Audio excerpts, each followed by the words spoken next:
Hello, everyone, and welcome to the Soul Professional Podcast, a global conversation series where curiosity leads, consciousness expands, and science meets soul. I'm your host, Camille Miller, joined by my co hosts, Adam Guzman Poole and Adam Dickinson.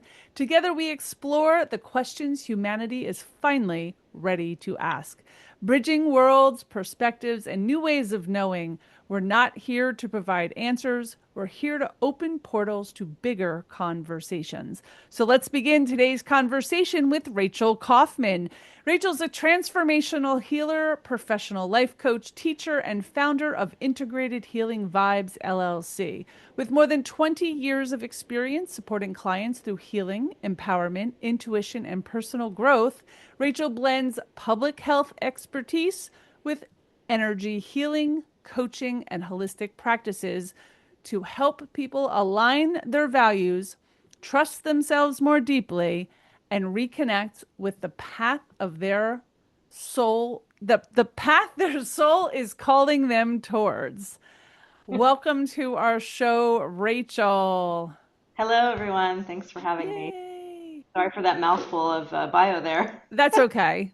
I rewrite a bunch of it, so When you've been around a long time, there's a lot of stuff to share, right? there is. Yes, yes, yes. And more of Rachel's information will be in our show notes if you're listening and you need to catch some later. So, Rachel, we always love to open up the show with learning a little bit more about you and your history of what brought you forward. So, can you tell us about what you've been doing for the last 20 years? Sweet. Um, so yes, I received a master's in public health in 2004, and I started my, I guess, training healing journey in 2001. So I started learning Reiki, and so when I went to grad school, I was already interested in it and Okay. working on myself, Yeah. mostly started Reiki to heal myself, and then somewhere in there slowly started to work at wellness centers. And after I got my 9 to 5 jobs, I would work at wellness centers as well, so I'm kind of working at them at the same time. And that, I call it straddling two worlds for a long time, Okay. the public health and the healing. And eventually, I think during COVID, a lot of things shifted for a lot of people, and I was being called to learn to be a coach. So I joined a program that had just gone pivoted to online, Yeah. and they're in Colorado. So luckily they pivoted to online, or else it would have been hard for me to join the program, and started to become a coach and fold all that in. So I stopped working I call it the 9 to 5 corporate jobs, and started to full time, lean In into the the full time. holistic side. Yeah. Exactly. So were you actually in public health or were you just studying public health? Did you work your 9 to 5 in public health? Yes, I worked for over 15 years in public health, And what international public health. My specialty was reproductive health, population studies. Um, ah yeah, and so I traveled a lot for work. I worked for a Pan American Health Organization, went to, tons of countries in Latin America, and worked for wow. smaller companies that were eaten up by bigger companies, and then kind of became firms, and always, almost always funded by USAID, and sometimes CDC. Yeah, good times. Sometimes CDC, Bill and Melinda Gates, but majority of my salary, I would say, in during my public health career was funded by USAID. So yeah, Oh, okay.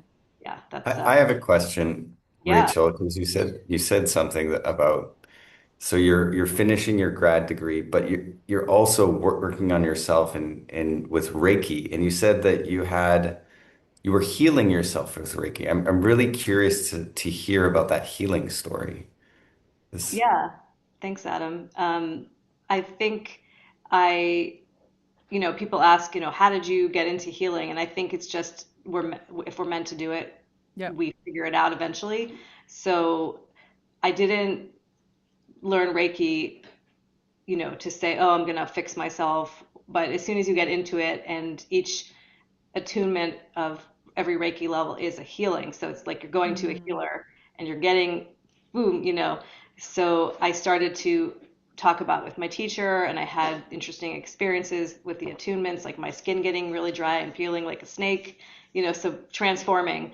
And then I realized pretty quickly, oh, okay, this is self-healing. And I don't remember back in the early 2000s exactly what I was working on, but I know that I would heal maybe physical injuries that I had. I would work on full body scans just to see what was going on. Maybe if I had anxiety, I would work on that. If I had some lung congestion, I'd do Reiki on that. So there was different layers that were starting to, I realized how many layers I could use Reiki for healing.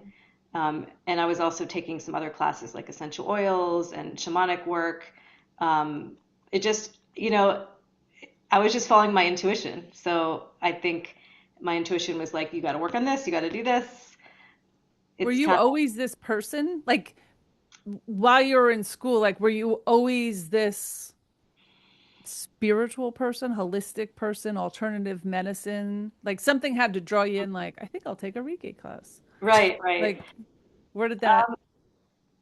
Yeah, I think when I was little, I remember lying in bed and feeling like my hands and feet were like blocks of energy. So I Oh, always in the back of my head, and I had no idea what was going on. I was like, what is going on here? I just feel like one of those, robots with like heavy, and I would lie there, just oh, impressive. Yeah, the yeah. energy was just like bursting out, and I had no idea what to do with it. I didn't even know what it was. But looking back, I Makes sense. realized, I was too young to really, and my parents, of course, it's not something your parents are like, hey, do you want to be a healer? But I had traveled a lot, and I think that expanded my world sense of things. And when you travel, you see people doing other things and other modalities. I don't know. Yeah. It's just it opens your eyes, and I think I grew up dancing, so I was always very embodied, and I did ballet and jazz, and like in my 20s started belly dancing.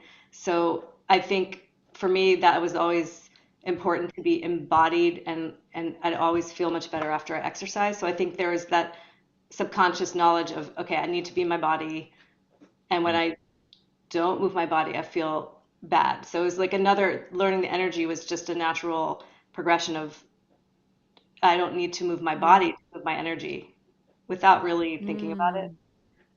I guess that's what comes to mind. Hmm. Yeah. So, Rachel, I want to build on that a moment. I think you said USAID and another government agency. I'm like, oh, I'm so familiar with that right now with my line of work. But um, the reason I bring this up is a lot of the folks that I'm supporting are from USAID or used to be with USAID. And they're very logical thinkers, and you talk about this embodied nature as you're, moving into this soul professional path, what led you, or let me ask, what does it feel like to live in an embodied experience? And what led you to strengthen it as you matured your craft? Um, I mean, I think I always felt the energy of music. I always get chills. A lot of HSP, highly sensitive people, we get chills. And I think, again, just talking to a lot of people, realizing that not everyone has that. And so I'm trying to remember, I'm trying to make sure I answer your question. Um, Mm. the the when I started doing public health, I'd already obviously I've been dancing. I've been really in my body, and I guess I started belly dancing maybe late 90s, and that is yeah. And the music really is like your body is the instrument. You move to the music, and you in belly dance you have to hit like you have to hit certain notes. If the drum stops or the drum starts, you have to go with it. So there's a lot of like the music and movement is all energy. And so I think now that I'm thinking about it, it's just like doing Reiki was just another way to move the energy around without me having to do some crazy belly dance moves. Although when I work on people, sometimes I'm dancing. If the music gets me moving, I'm like dancing. Luckily, people's eyes are closed when I'm doing that because I look weird, but I don't care. Um, but I don't know. Is that, I feel like I'm derailing your question, but Yeah, no, I think just generally, at least for the audience that I'm bringing into the soul professional conversation, they're really head driven. yes. So knowing what an embodied lifestyle, the feeling, the like as you had said, when you're moving and you're, oh my God, I'm so fascinated by belly dancing. It's like a great segue You can into ask questions about that. We can have yeah, a class. right. We'll do a class Well, later. yeah, but I don't know how many folks that are I guess I would describe it spiritually curious, may not know what that means and what it looks like and how it feels. So and I'm just from Do what you I'm mean belly dancing? What that feels like? no, no, Or well, that's moving energy? yeah, Moving moving energy. energy. Okay. Yeah, more of the moving energy. I mean, I do like to dance, but belly dancing's not necessarily what I'm House. one. Yeah. Yeah, but like um the ways that you went about it in your mind, I'm like, oh, this makes sense for me. And that kind of was like an unlock, I'm assuming, or a bridge into that soul professional path. And I don't know, for at least for the folks that I've been speaking to that are spiritually curious, may not know what that is or feels like, that sort of thing. Yeah, I mean, to be embodied obviously has the word body in it. So we're, I always say like we're in our head too much, the monkey brain, the squirrel brain, whatever you want to call it. And so maybe it's confusing when we say like get more embodied. For me, it's getting more heart centered, and feeling your heart beating. And they say that a lot of people theorize that the soul, that's where it is physically, or, at least the heart is the soul, the seat of the Hmm. soul. Um, so when people in their heads, they might think, oh, that's part of my body. But to me, it's not. To be embodied is more grounded. Grounded is feeling the earth, feeling your feet on the ground, feeling the energy of nature. I think when people go into nature, go hiking, they don't realize they're getting grounded. Um, Hmm. Agreed. and nature, they've, scientific studies that nature grounds us, the trees, the soil, the smell of the soil when it rains, there's some chemical, I guess, that the soil releases that humans need and it relaxes them. And so I think that concept of grounding, if we're not grounded, it's hard to feel in our bodies and it's easier to disassociate from your body when you're only using here. And most of my clients they're in their, because I'm in the DC area, most of them are in their heads all the time. And I'm like, first thing you do in a session is just getting and moving the energy down and having them breathe because when you breathe, it slows it stimulates the rest and digest and it gets you into your lungs and your heart. Um, so I think just those like descriptive things maybe are helpful for people that don't understand what I'm talking about. Because again, the head is in the body. Yeah. Um, but I mean, I went to a Qigong. It's a good example. I went to a Qigong workshop years ago. It's like the grandmother of martial arts and Tai Chi. And we were doing a lot of movements outside. I mean, everyone's seen like Tai Chi, people are doing this outside. And Qigong is the grandmother of all that. And this woman I was with, one of our friends, she was doing some stuff and the energy was too much in her head. And I was right next to her and she passed out. She just fell down to the grass. We were on the grass, luckily. And Wow. because she had not distributed the energy back down to the roots, to her feet. And I mean, we saw her eyes roll up and we all kind of caught her as she fell. And it was really, this was years ago, but it's still like, you know, I remember it so vividly because we were like, oh my God, she did too many things, movements to bring the energy up, and we already have that, so we need to bring it down. Ground it. Does Gotcha. that does that Yeah. that make sense? Yeah. Yeah, no, that's helpful. I just know, as you mentioned, a lot of folks in the DC area are probably are in their head. So, I mean, I'm probably one of those included at times. Yeah, and Well, we all get like that, you know. I From feel like the, And go ahead. and for you, Rachel, do you have any thoughts, suggestions for maybe folks listening, what they can do to, make Mhm. that long journey back to the heart? Yeah. Yeah, I mean, breathing is such an easy way. You know, it's funny, people think, oh, I know how to breathe, but we really have to consciously sometimes Mm, breathe. So that inhale through the nose. Every time a client gets on my table, I have them start off smelling essential oil and breathing in through their nose and out through their mouth. So it's just that cycle of in through the nose and out through the mouth. The slower we exhale, the more it stimulates our rest and digest. So I would recommend that's the first thing is really conscientious or, breathing. I don't know what the word is, but just stopping and maybe if you're outside or if you can be outside, put your feet in the grass and do some of that breathing is super easy. It's free. You don't look weird because everyone stands around the grass at some point and just pretend you're looking at something. But I think breathing and then, we look at animals when they're trying to reset, they shake. So I really think anything where you're shaking is really good. Like just jump, and Qigong, they call it shake the tree. In belly dance, you've got the shimmy. Belly dancing, yeah. Belly dance, highly recommend belly dancing. I didn't realize how grounded I was all those years from dancing because you have to that makes sense. have balance, you have to be Hmm. grounded.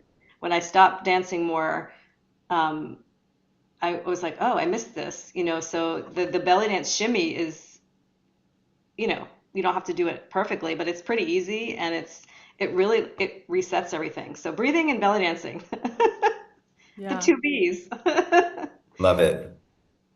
We're gonna have a bunch of folks from DC all belly dancing Yeah. together, and we're gonna bring belly dancing to the White House and get everyone into their body. We're gonna change Yeah. the world one shake at a One, time. The next podcast. I love it. I feel like I'd love this can be just a bigger discussion for all of us. I think the world is shifting from the logical brain, like the whole world, the energy of the world, the age of Aquarius. We're shifting from this very in our head, logical brained world to more embodiment, Yeah. right? The coherence. Like a year or two ago, I was talking about alignment, understanding your focus, your core values, right? Putting your business into alignment. So you are who you are and you're showing up authentically. Yeah. But since like the beginning of the year, which personally I think it was like the February portal, Mm, I think that was the Lionsgate portal. I felt like this rush towards coherence, like it's no longer just even alignment, it's coherence. It's your body believing it, yeah. right? It's embodying. So I talk more now about like embodying our business than the Mm, strategy behind it, because I can give you all the strategy in the world for all of us, right? We follow the blueprints and the plans, but it's not working the same way. And it's usually because we're not believing it. We haven't become the future self of that success. Do you feel that in energy in general, since you're so sensitive? Are you feeling the of same? collective. Yeah, the collective energy of the world. I mean, I do. I do. If there's like big things going on, sometimes I feel big emotions. I'll feel that come at me. Hmm. And I think I'm not sure about which portal, but for me, the fire horse starting Hmm. February 16th was Hmm. crazy, and it still Yep. is. Clients are like, "What is going on?" I'm like, fire horse," So I think I feel that from the collective. I Yeah. feel uh, that fire horse is like be aligned, integrated, be grounded, because you will fall off the horse if you're not. It's manifesting time, and if you're Mm. not doing your shit, excuse my French, you will fall off the horse. But you can get back on the horse. Okay. I didn't think of Hot, the that. horse is on fire, so you need to, you know, bring in the Yeah. water And from the fire horse is like quick, quick, quick. That's one of the things I keep hearing. Quick, quick, quick. it's quick and you can fall It's off very quick. and Yeah. yeah. So I don't know, that's been for me more what I'm feeling Yeah. I and meant like yeah, the energy of the world moving from logical to more spiritual, like this grand awakening happening, yeah, right? From logical to I went to like alignment because they knew they were off balance, but they didn't really know what. yeah, And now I feel like, okay, I get it. I want to be authentic. I want to show up in my truth, but how do I do that? And I think that's where the coherence is coming in. yeah. I think it's a great way to describe it. It's hard to keep out the noise of all the, USAID Yeah. type things for for previous public health person. And I mean, I don't watch the news too much. I don't listen. I can't as a sensitive Yeah. person. Hmm. So I think I like to tune in more to what you're saying is these people who are starting to feel like if something's out of alignment, it unaligns, if that's a word, faster, and then they're not tolerating it. People are not tolerating Yes. this misalignment as much, Hmm. and so that yeah, I think that's great if people can't tolerate it because then they're like, what can I do about that? How can I Agreed. yeah get Yeah. realigned? Yeah. Yeah. Yeah. Pain is a great teacher. It's it's Yes. but I love this idea of coherence that you're talking about, Camille, because I feel like, and it goes back to that embodied space that you were Hmm. talking about, Rachel, because there's a lot of research with heart math, Yep. and they find that when we actually get into our heart and focus our energy on our heart, we breathe into our heart, it actually brings us into coherence. And then we can bring, when we're in coherence, we actually create an electromagnetic field that Yes. is bigger than us and influences the hearts of other people around us. Like Yep. that's like, it's so powerful. It's Yeah. amazing. I love That's that. higher end. That's the higher vibration, right? When we hang Yeah. around people with the higher vibration, Hmm. then we all start to vibrate together, right? Yeah, I see we that in the all soul professional movement, like in just our networking or a healing session or a soul, like it's like, hmm and I know that when people can't hold the vibration, they leave. So it self-selects. Like if people are trying to infiltrate for the wrong reason, the vibration just it feels odd to them because we stand in a higher vibration. Yeah, I think that coherence is a great word, and I've been Mm. using the word activation a lot. Um, Mm.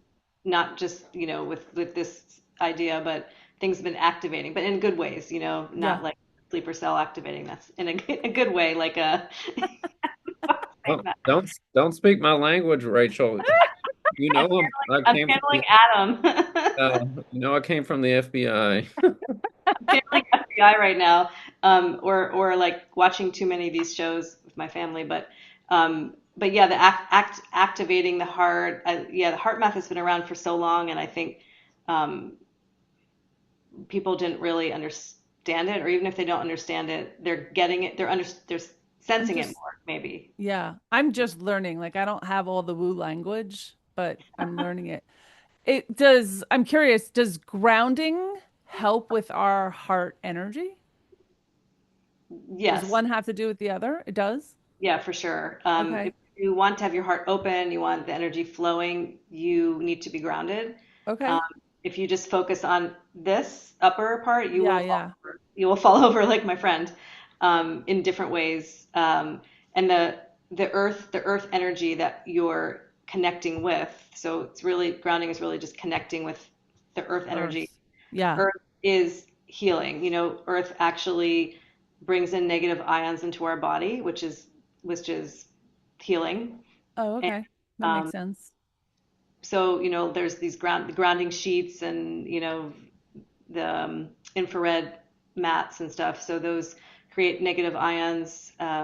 So without that, our hearts, if we're not having that flowing, and the heart is, I kind of think of it as the center of our body, even though it's maybe higher up, but you have the earth coming into the heart, you breathe in the earth energy to the heart, and then you also breathe in when you're doing there's a meditation called the wholeness exercise meditation that I learned from my Reiki teacher, and you breathe in from one consciousness or whatever you want to call it through in the top of your head, the crown chakra into your heart. So the heart is where, like, if you're just doing this, you're not aligned. You gotta Gotcha. breathe in, breathe it out, and I do that meditation with all my students, all my Reiki students. If someone really needs it on the table, I'll have them picture roots growing out through their feet.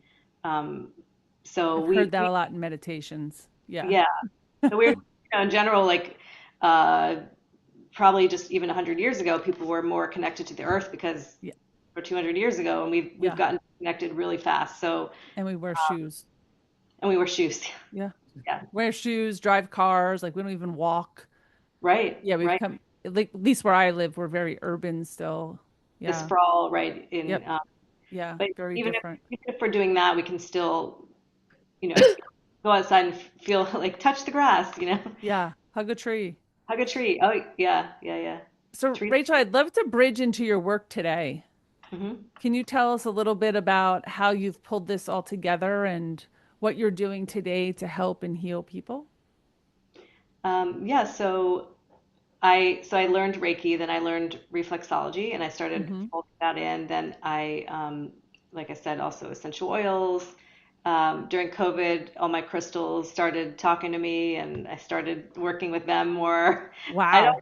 been attracted to them, so now I always got my rocks with me. It's the tiger iron, That's um, beautiful. grounding. So I started folding in crystals, and I was also trained as a coach. So I my business, Integrated Healing Vibes, is on purpose, of course, because I'm integrating a lot of things. And so what the skills that I have now, I can assist people in more ways than I could before. When I wasn't a coach, I wasn't trained to talk with people. Um, Okay. and I also, a couple years ago, started learning insight acupressure, which has roots with zero balancing and acupuncture. Hmm. So now when I work on someone, so the majority of my clients are in their heads a lot, and they're a lot of times middle-aged parents, not parents, but maybe 30s to 60s or something, average person, and anxious, maybe overwhelmed, and all these modalities that I integrate into a session really help people release stuck energy, help them get out of their heads at least for the hour they're here, or learning skills. So I really not only just working on people but also teaching people different skills. So in a coaching session, I'm if I feel like someone needs to do a guided meditation, I think that's a skill just to receive it as a skill, like, oh, I can Yeah. do this. Maybe sending them a recording of a meditation. So I think that helping all these people, everyone has different needs, so actually just went to a had a Zoom class. This woman who has a book who talks about betrayal, the trauma of betrayal. And I was like, oh, a lot of my clients have this, and now I want to study that. Um, so there's some coaching clients that just can't move forward because they are experiencing betrayal and the regular coaching methods don't work.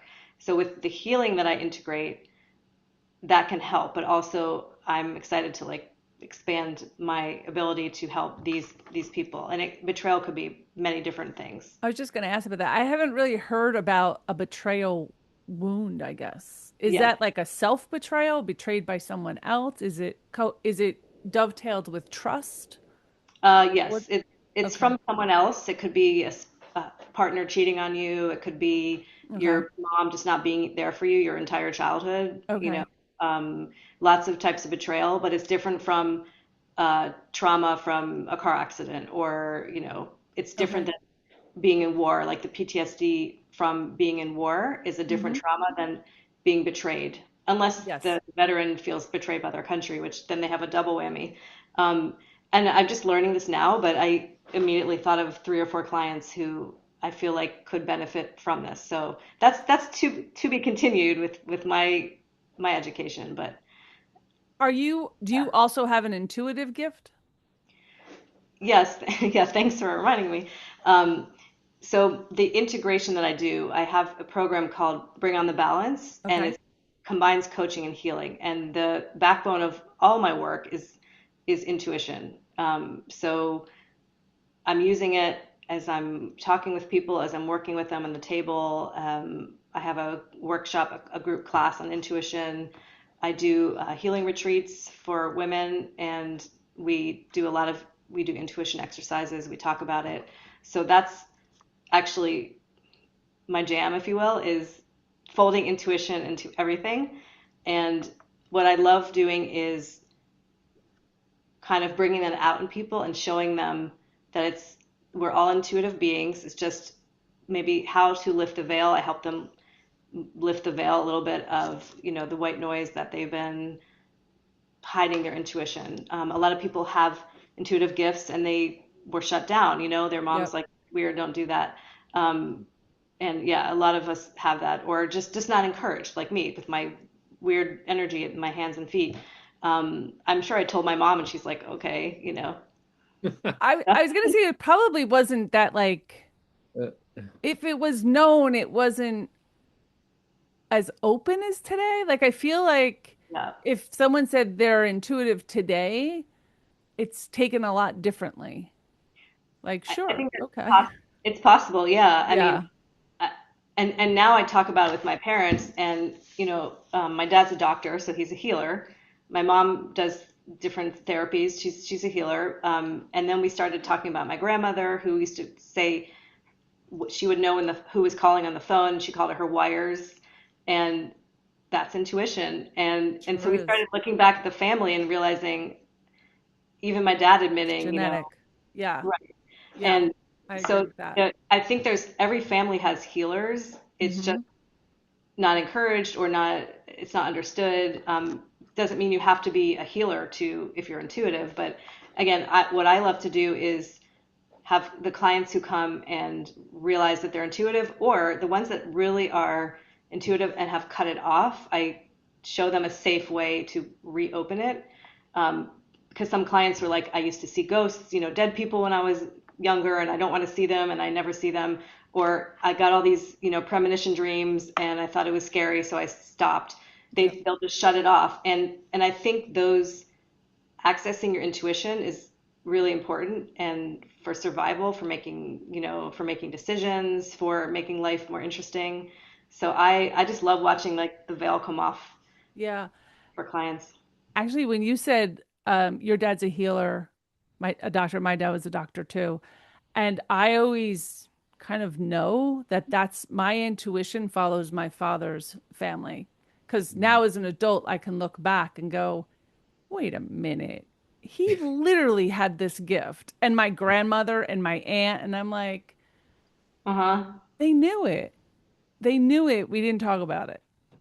Like it's mm, very interesting to me. But as soon as you said that, I thought, oh my God, all heal, not every single one, but I bet a lot of healers are also intuitives, hmm right? Because my father had this amazing gift, and like he talked about it like at the dinner table. Oh, a patient came in today, and I knew they had this, right? Now looking back, and I'm like, oh, but healers, it's not just what you're taught, but Hmm. it's that gut feeling, that knowing that let me go check this out. Something's not right here. So there's probably a lot of healers that are actually also intuitives and very sensitive people. I would yeah. Well, say, go ahead. no, no, go for it. Well, I was gonna say that I think all people are intuitives. Oh, Yes. I Like agree with that. I think we're just every one of us are. That's like our God-given gift is that intuition. It's our connection Yeah. to We've just cut that it off. source. And I Yeah. think healers are just more attuned to it because, especially energy healers, because you have to be more sensitive to these Hmm. subtler energies. And so, like being a Reiki practitioner, you have to be attuned to something not as gross as, say, the thinking mind, and it's Yeah. more subtle. Yeah. Yeah. I mean, in my like Reiki classes, this is what I tell all my students. I say, everyone's intuitive, different levels. You can be intuitive and not be a Reiki practitioner. But in my opinion, and I think it's fact, if you're going to be a Reiki practitioner, you need to be accessing your intuition, because you're doing a disservice to yourself and to others. So again, like you said, Adam, everyone's intuitive. Every healer is intuitive. Every healer should be intuitive and is. And if they're not accessing it, then people will notice. People will notice. And I get clients coming to me who are like, I went to a Reiki person, I felt nothing. This person Mm. kind of, so if a healer is not grounded, I'm not saying we're still human, there's times where we're not grounded, but if a healer is not grounded and not bringing in that intuition, Energy. then I think they're doing a disservice to everyone, themselves, and because they're not accessing what they can be. And it's more fun to be, you know, weird but fun, but anyway, I think it's that gut feeling, the sixth sense, the gut feeling. Yep. Everyone agrees with, okay, there's a gut feeling. Everyone's had a gut feeling. Hmm. And that's intuition. So I think just letting people, helping people understand that that's what it is. Yeah. And learning to trust it. That's Learning to it. trust. To me, it was like Yes. learning to trust it is the hardest thing, is to be still Yes. and not Yeah. do. Yeah. The trust, and you mentioned that before too, is yes, but people who have that betrayal trauma don't trust themselves. They don't trust others. But first, they have to do the work on themselves, and not just betrayal, but um, anyone who's working on themselves has to, of course, trust themselves Yeah. and trust the process, trust the universe. Easier Yeah. said than done, but yes, if there's Yeah. no trust, then you've closed off something. Yeah. I always say it takes the inner work to get the outer success. Yeah. Yeah. Yeah. Beautiful. Rachel, I love what you're saying because the betrayal energy or the betrayal sort of experience is what led me into the Akashic Records. So Uh-huh. everything you're saying, oh my gosh, totally resonates. Yeah. And it's kind of like a theme for me, ironically, betrayal. And because of that, my kind of clients that I'm supporting have really feel betrayed in a sense because they are trying to reinvent themselves, going through that identity shift. Yeah.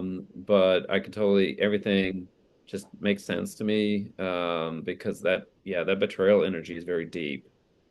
Yeah, I mean, I literally just took this class on Monday, I think, and well, it's through the International Coaching Federation. They brought this woman in, Dr. Silber, Silber, and she has a book that I ordered on Amazon, Unstuck Betrayal, the Betrayal Syndrome. It's post-betrayal syndrome, and there's Mhm. 5 stages, and so she has a training on it that she Hmm. does in-depth training. It's a couple $1,000s, so I'm thinking about it. But in the meantime, I bought her, paperback book for $13, and I'll ponder the training. But the book could be really good for someone, like for everyone who's working with clients to read, because if we can recognize in ourselves or in our clients, it's just another tool to break through that, you know, to break through the muck. I don't know, to break through the That's yeah. that's beautiful, Rachel. And I think we're coming to the end of our conversation, but we before we close off, we always like to ask our guests as we look at this transformation, this chaos that a lot of people are feeling in the world. We really believe that there's a responsibility on soul professionals to make that change. And I'm curious to hear what is your take on like what is our global our responsibility to the globe as soul professionals? What do you feel we need to do? Good question.